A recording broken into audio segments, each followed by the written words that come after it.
So after a lot of work in film and television, I produced a lot of television after I was at E, but had a theater company in Los Angeles, and also I taught at the Stella Adler Academy in Hollywood, and sat on the board of advisors at the Adler. I was very involved with the Adler and loved studying there and teaching there and doing shows there. So I always kept my hand in the theater, even though I was in TV and film. I try to stay as connected to the theater as possible, it being my first true passion.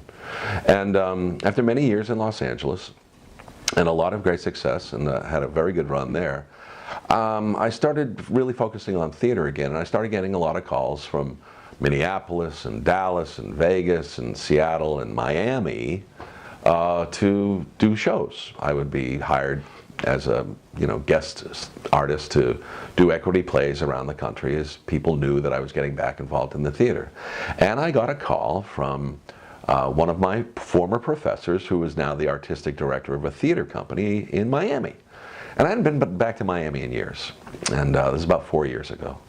And he called me. It was Ken Kurtz, a former professor at the University of Miami.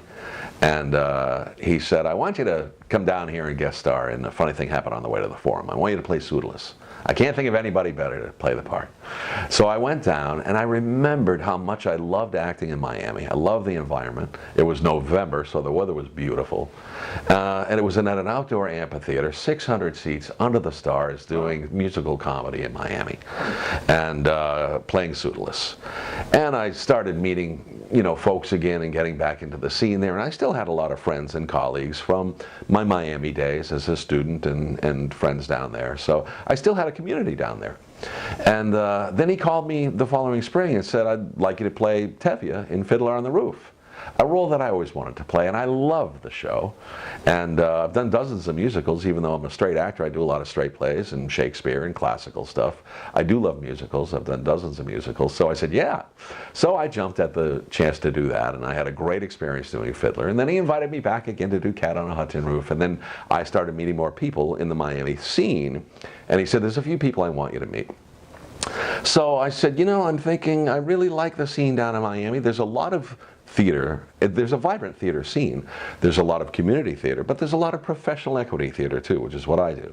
And he said, you've got to meet Joe Adler. Joe is the artistic director at Gable Stage, which is at the Biltmore.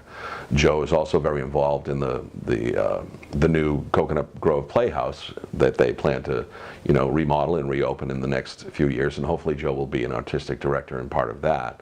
And I got to meet Joe and do a show with him just this past year, and had a great experience doing It's Only a Play by Terrence McNally at Gable Stage. And then that led, and the friends in that cast led to other connections at other theaters, from Palm Beach Drama Works to the Wick Theater and the Maltz Jupiter Theater. And there's over a dozen equity theaters from Orlando to Key West. And there's a chance for a union actor, for an equity guy, to get down there and make some money.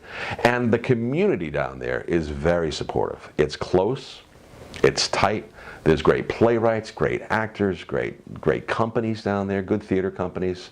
And as I get to know those people and they become friends and colleagues, you just work more, as work begets work, and friends beget friends, and friends beget work, and so on. So it's been a good experience.